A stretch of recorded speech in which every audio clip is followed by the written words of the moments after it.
Hello everybody, welcome to the channel. Today we're going to be taking a look at this 1987 Mazda RX-7. The focus of today's session is going to be on performance, and for that we're going to be removing the stock air pump as well as installing a straight pipe to replace the restrictive catalytic converters. So let's take a look at what we have done so far and go from there. All right, starting with this side of the engine bay, what I wanted to do is replace the stock belts that were on this car. That's reliability mod number one. One thing to note is that I have disconnected the AC compressor for time being. There's no need to have this belt pushing the AC compressor, which is not currently working because we're yet to do a recharge on the AC system. Another thing that we have done is remove the stock air pump, which is driven by the motor via a belt, which we have since removed. The air pump typically is located under this coolant hose. I'll show you what that pump looks like in just a minute.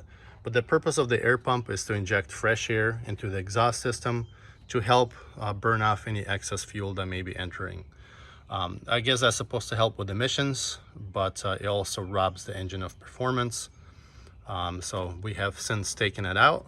In order to do this, you'll also need to remove the stock control unit that sits on the side of the block here, and we'll replace that with that block off plate. I will provide a link to where you can purchase this plate in the description.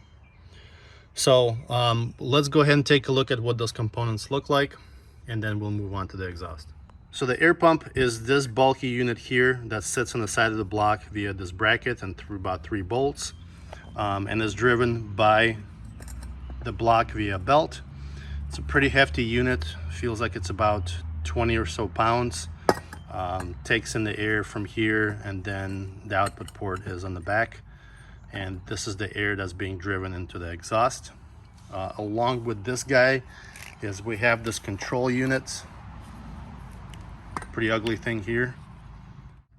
One thing to note is that when you replace this guy here and you install the block off plate, using either the original or the aftermarket gasket is not going to eliminate the vacuum leaks.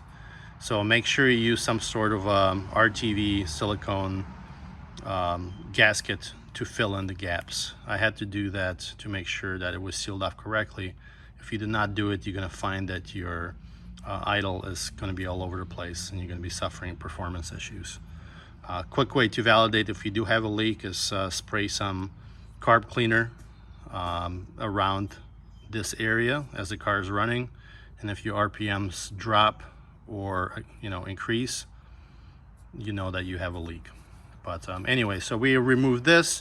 There have been no changes to the way that the engine operates.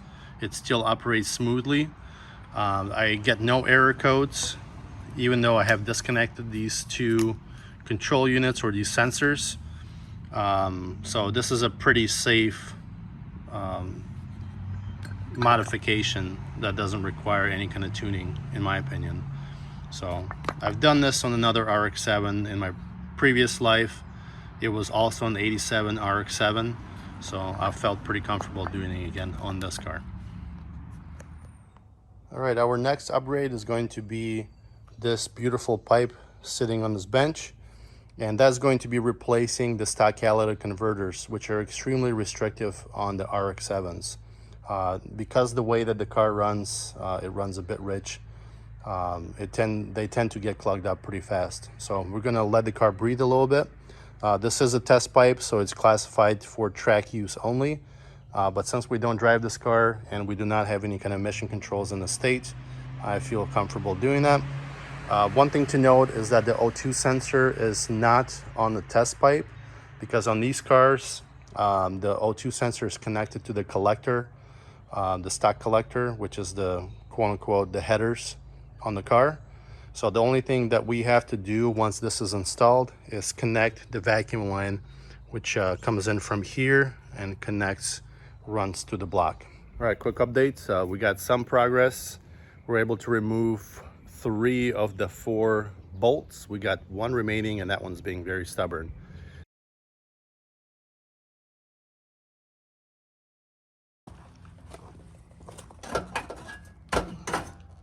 This is, boys and girls, why you gotta go to the gym and work out.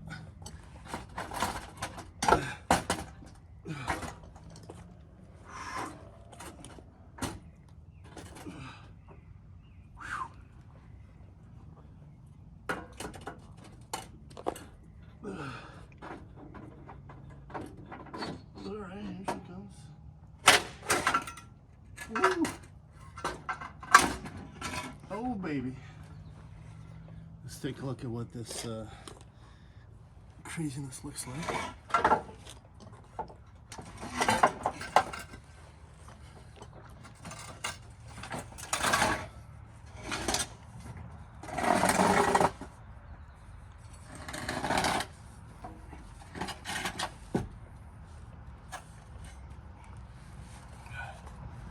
That there is the top stock exhaust. It stinks. It's heavy. We're gonna get rid of that. This gentleman is the look of success. That will go in the behind the scenes video. It's because I'm a little nuts.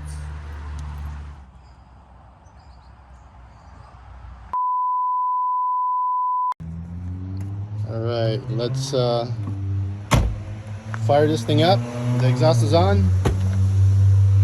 First start, let's listen for any exhaust leaks.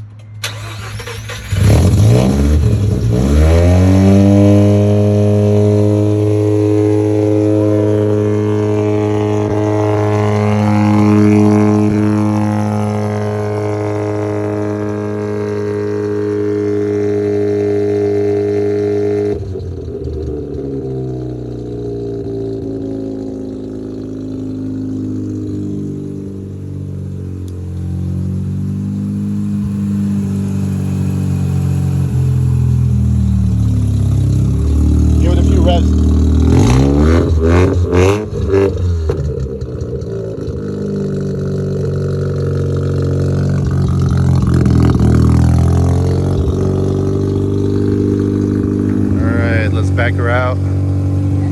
Yep.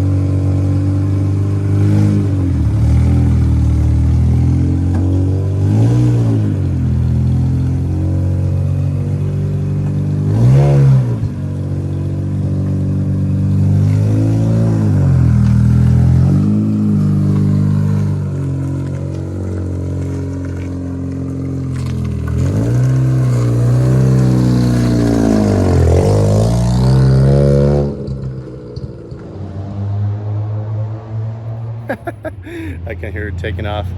So that was the sound of the Bonez pre-silencer and a straight pipe. And note that there were no exhausts on that car. That's pretty much just a straight pipe from there. So I think the next step will be to look for larger white pipe, okay, because the stock one I believe is 2.5 inches or 2.25 I should say.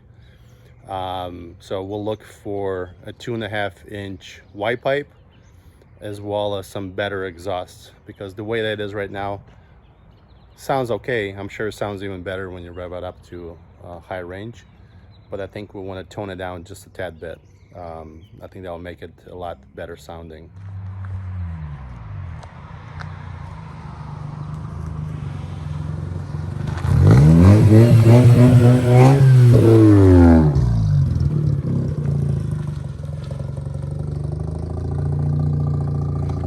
Later that night.